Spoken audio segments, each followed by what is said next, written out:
The pain part. I want to dwell on that a bit. Do you think you've experienced the most painful situation in hindsight? I know when you're going through something, it feels like the most painful. But in hindsight, could you pinpoint one that you were like, that almost broke me? And after you've answered that, I've got a follow up question. Yeah.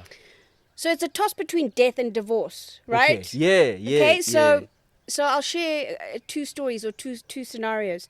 I think divorce is, when you're going through it, it's almost like you'll be fine, but if you lose a limb, you're not quite the same. You still function, but there's something that's slightly different from you. But there's a resilience that you build up through it. I think when you bury a parent, for me, that was a defining moment. Sure. My dad died in 2011 from pancreatic cancer. So from diagnosis to death was 4 months. So it was pretty quick for us to sort of navigate what was happening to us. And quick may not be the best way to process, right? You know, in hindsight, I think it was better Okay. because you don't watch the person suffering I that hear much. you. I hear you. But also you're forced to then face the reality of the death and the finality that it comes with. So in his last week or so of life, he had slipped into a coma, getting ready to leave this realm. And the nurse said to me, sit and talk to him, because the sense of hearing is almost the last to go, so he might be able to hear you. And the question is, how do you fit in a lifetime of conversations into that moment? So there was a song that I always sang to him on the way to school, and I don't have... The best voice? I don't have I feel I've got stage presence. Yeah. I don't carry a tune that well. And the song is, I would walk 500 miles. Yeah. I would walk 500 miles. And he hated me singing it. Yeah. So I brought a little CD player in, and I put the CD, and I say CD, gives away my age. And his heart rate went up just a little. And the nurse said, look, he can hear you. He's acknowledged. I said, no, he's trying to die faster because it's bringing back those moments where I sang on the way to school. And for me, that's how I want to remember his life. Because in as much as it was probably one of the most painful losses, Sure. I feel you become an adult when you're able to bury a parent. Because my mom was dealing... I fully agree. Yeah, because my mom was grieving. That's what Yeah. she was doing. And I was the event planner, because you use your coping mechanisms. So during that time, I got into full mode, planned, undertakers, and. And I think maybe 2 or 3 months after the funeral, you sit. And it hits you. And then it hits you. The fact that you won't have those conversations again. The fact that certain things are going to happen in your life that you're not going to be able to share. In 2013, early 2014, I fell pregnant with my second child. And I cried for 3 days because my dad wasn't going to be there. And to reconcile something so final, where all the therapy in the world doesn't erase that loss. Yeah. And people say, oh, the pain goes away. No, it doesn't go away. The pain becomes familiar. So you learn to live with that pain. You learn to live with that loss. So I think for me and where I am in my life and the journey that I've gone on so far, it's the loss of a parent that I feel was probably the most impactful and final loss. And that pain revisits at certain moments. You know, you have certain triggers. Yeah. So for me, I think... The funny thing is, even good moments, as you making the reference to having your second child, was a trigger. It made you cry. I mean, I can remember it myself. I lost my mother 2015 April.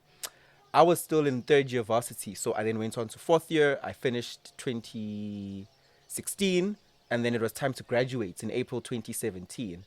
When I say, obviously, I had cried between her passing till 2017, but on my graduation day, driving to my graduation, I've never cried so much in my life. Yeah. The full 30 minutes of me driving, I was bawling my eyes out because it's a happy moment. It's a wonderful day. Yes, my grandmother's there.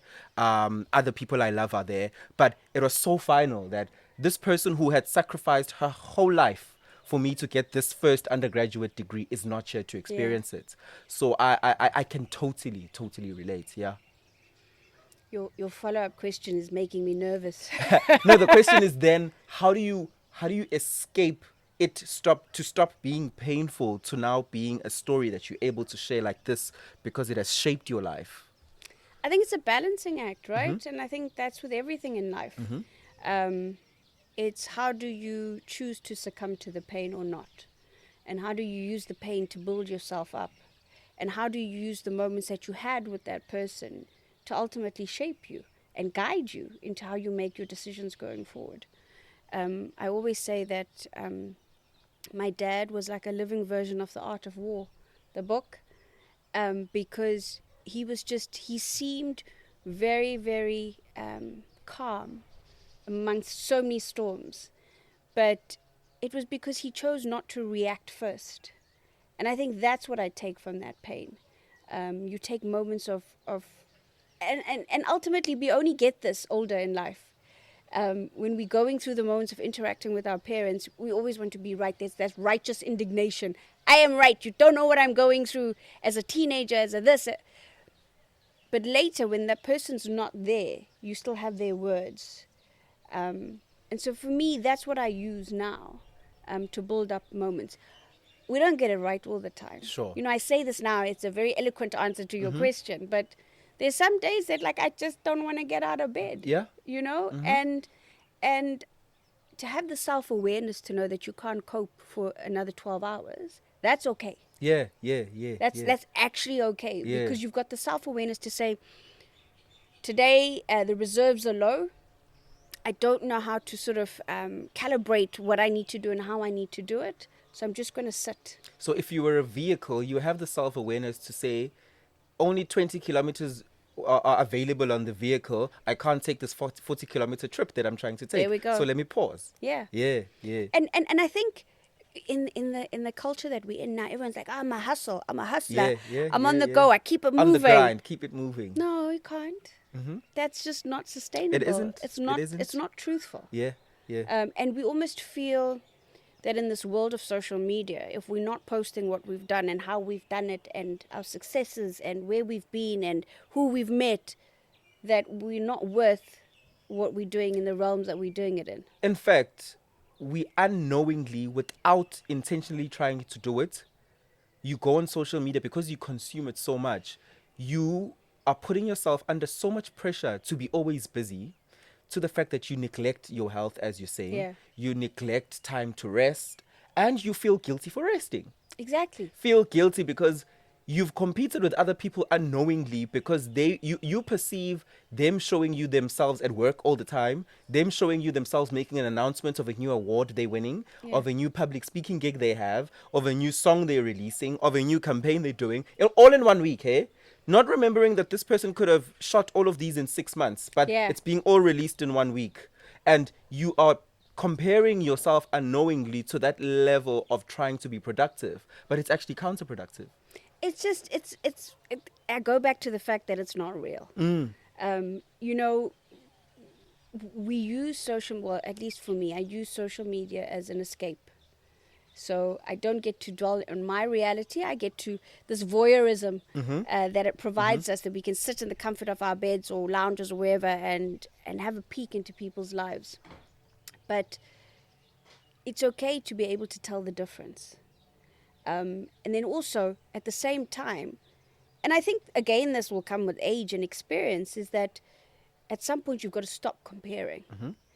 Comparing to each other is just probably the biggest demon, because you neglect your own race, you neglect your own journey and your personal milestones that you need to reach. You neglect your purpose. Yeah. You move away from your alignment that God has brought you in this world to stay on. Yeah. You completely move away because you are trying to navigate another person's story, but you have no idea what their story is. And I think the danger is when you try to emulate that, you lose sense of who you are.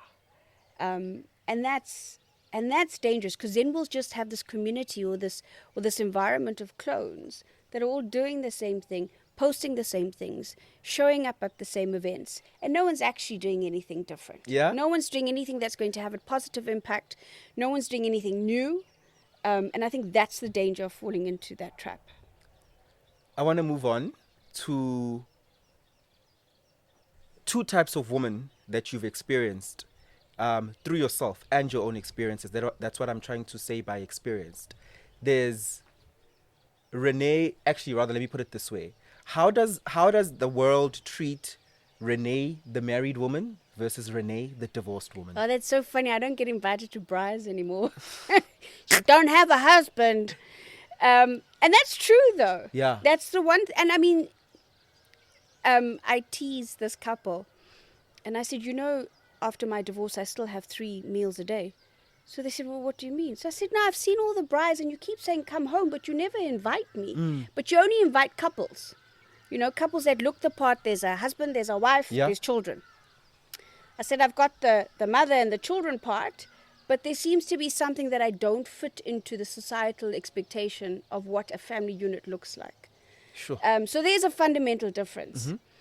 And then you alluded to the question about how do other women treat you. The sisterhood is nonsense, okay? Because people want to perpetuate, we build each other up, and we are so proud of your successes. People, and this is my personal experience, of course. I think there's a certain grouping of women that will always support you as long as you are not doing better than them. Sure. And I think, again, the older you get, the smaller your circle becomes. Because you become discerning with the people that you let into your space. Yeah. And the women that I surround myself with now are genuine. We are there for each other through thick and thin. We celebrate the successes like they are our own. And there's different economic backgrounds. There's one woman in our group who has just done phenomenally well. And for the sake of her anonymity, I won't mention any brands that she's been involved in creating. But, I mean, this woman could buy and sell all of us a good couple of times. And when you meet her, she's the most humblest person ever. Yeah. And there's a vulnerability in the friendship and the sisterhood that we've created amongst ourselves. And I think I'm blessed to have, and there's about 5 of them. It's not a lot. But again, social media steps in and creates this hype around, we must be surrounded by a plethora of women that are going to be building us up, and we must support everybody and they must support us. And it doesn't happen. And we are almost scared to say that it doesn't happen. We're almost scared to poke holes in the fact that women don't genuinely support each other as much as we like to purport that we do. Is it